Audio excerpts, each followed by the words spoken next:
ասենք այսօրվա իրողությունների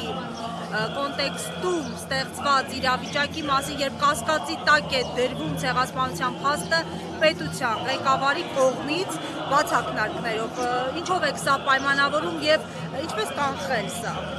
Սա հենց այն դեպքն է, որ մեր ամենամղձավանջային երազում այնքան չէին կարող պատկերացնել, ասենք դուք պատկերացնում եք հայ մարդ, հայ մարդ, ծագումնաբանությամբ, այստեղ ապրած, մեծացած, կրթված, այս ջուրը խմած, այս հողի վրա բարեկեցություն դրսևորած կամ դիզած չգիտեմ, մարդը որ փորձի ինչ-որ գիտեք այսպես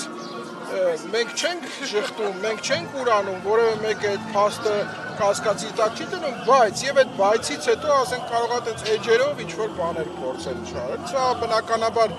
մեղմ ասած անընդունելի է եւ ամենաեղկելի ու ամենազզվելի արարքն է երբևիցե որ հնարավոր է պատկերացնել, հա։ Դրա համար եւ այսօրվա ջահերթը եւ վաղվա երթը համաժողովրդական, համահայկական, որտեղ երբ որ ես խոսում եմ նաեւ Հայաստանի սահմաններից դուրս գտնվող մեր քույրերի եւ եղբայրների մասին, որոնք ուղակի շահառուներ են, հա, երևի շահառու բառը վատ ընտրվածն է այս պարագայում, բայց ուղղակի իրենց կաշվով, իրենց երակներով անցկացվածն է, որ այդ մարդիկ հայրենիքի սահմաններից դուրս են հայտնվել, հենց այդ փաստի արդյունքում, ցեղասպանության փաստի արդյունքում, հասկանում եք, փորձել են իրենց հայրենիքը, սա առանցքային էլ ավելի վատ վիրավորանք եւ ավելի վատ արհամարանք քո իսկ հայրենակիցների չնայած երբեք իրենք չեն կարող իրենց հայրենակից համարվել, բարձ պատճառով, որովհետեւ ուրացումը երբեք չի բերելու խաղաղության։ Սա միանշանակ է։ Ամեն դեպքում նայեք, Փաշինյանը մեկ անգամ չէ, որ ակնարկել է, որ իրենք մանդատ չունեն Սփյուռքի անունից խոսել, բանակցել եւ նաեւ նշել է, որ իրենք ուղղակի ուզում են երկխոսել։ Դիվանագիտության մեջ, որպես դիվանագետ, սա կարող ենք համարել երկխոսություն է, զիջումների քաղաքականությունը։ Ես երկխոսություն չեմ տեսել եւ բազմաթիվ առիթներով դրա մասին արտահայտվել եմ եւ բարձրաձայնել եմ, այստեղ որևէ բանակցային տրամաբանություն չկա եւ չի էլ կարող լինի, հասկանում եք, երբ որ մի կողմը բանակցային, մի կողմը ուղղակիորեն զիջող կողմ է, միակողմանի զիջող կողմ է եւ մենք բազմաթիվ փաստեր ունենք, թող որևէ մեկը հանկարծ չփորձի անգամ ասել, որ զիջում չկա, սա փոխզիջումային է, մենք խոսում ենք, մենք պայման չկա այդպիսի բան, Բաքվից հնչում է հրամանը, կատարվում է Երևանում, շատ պարզ է այդ ամեն ինչը եւ ամենավատը գիտեք որն է, որ արդեն այդ ամեն ինչը այնքան անթակույց է, այնքան ուղղակի է, հա, նույնիսկ լատենտ չի, չնայած լատենտ պայմանավորվածությունների, պատերի ետևում, փակ սենյակներում պայմանավորվածություն, միևնույնն է, արդեն շատ ուղիղ խոսում են դրա մասին։ Հասկանում եք, վաղը մյուս օր պիտի սկսեն արգելել ցեղասպանություն բառը օգտագործելը։ Միանշանակ է։ Սկսեցին ամենա սիմվոլներից, եկանք հասանք արդեն գետնի վրա, այս կարգի ուրացում լավ, այս կարգի մերժողականություն, այս կարգի ժխտում եւ այդ ամեն ինչը համեմել ինչ-որ մանիպուլատիվ իրանց այդ արտահայտություններով խոսքեր եւ պատկերացնում եք այսօր չէ պարլամենտից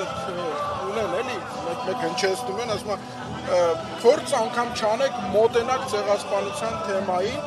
այսինքն ինչ, այդ հասկանում եք ուղղակի ցինիզմի եւ անկարողության եւ այդ ամեն ինչի ուղղակի վախերով փաթեթավորման արդյունք է, ուրիշ որևէ բան չկա, որտեղ գալու է հատուցման պահը,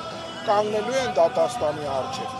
եւ Աստծո դատաստանի առջև են նաեւ կանգնելու, որտեղ պղծությունը որևէ ձևով չի կարող խրախուսվել եւ չի կարող շարունակական լինել։ Վաղ թե ուշ ինքը կանգնելու է եւ վաղ է կանգնելու, քան ուշ։ Այնպես որ ես ուղղակի իսկապես սրտանց իմ համեստ կեցվածքով ուղղակի կոչ եմ անում մարդիկ իրենց ոչը արտահայտեն հենց այս երթով, որտեղ ցանկացած մեկ հոգի, մեկ ավել հայ մարդու ներկայությունը այդ ոչի ավելացնելն է, այսինքն այդ չընդունելն է, այդ մերժելն է այն հակահայ քաղաքականությունը, որ այսօր վարում է օրվա վարչախումբը։ Պարոն Մելիքյան, դուք ասացիք, որ այս կարգի մերժողականություն երբևէ չի դրսևորվել, պատմական ակնարկ էքսկուրս կատարելով, հա նախկին իշխանությունների օրոք երբևէ որևէ խոսույթ, մեկնաբանություն, խոսք ցեղասպանության շփման հետ կապված դրված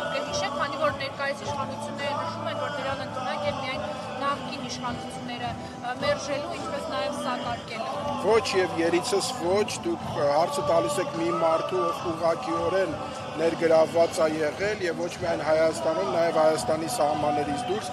երբեք եւ երբևէ նման բան անգամ չէր կարող լինել, բարձ պատճառներով ուղղակի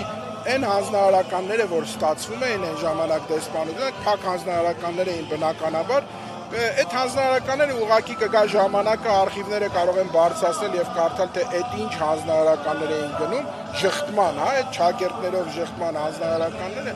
բացեք եւ կարդացեք թե ինչ խորը համագործակցություն կար։ Եվ այդ երամիասնության մասին, որ մենք բազմաթիվ անգամ խոսել ենք, այդ երամիասնության մասին էր հենց խոսքը։ Այդ երաթևն էր, հասկանում եք խոսքը, ամենը իր շատ ուժեղ եւ շատ խորքային կշռով Սփյուռքը, Արցախը եւ Հայաստանը։ Այս երամիասնության ներկայությունն էր, որ կարողանում էր իսկապես ապահովել այն ուժը, այն միասնականությունը, ինչից հարյուրավոր տարիներ, հազարավոր տարիներ վախենում են մեր թշնամիները։ Դա էլ մեր թշնամիների վախն է։ Հիմա այդ վախը եւ սրանց վախը դրեք մի կաթսայի մեջ, համեմատեք եւ կտեսնեք ինչքան նման են երկուսը իրար։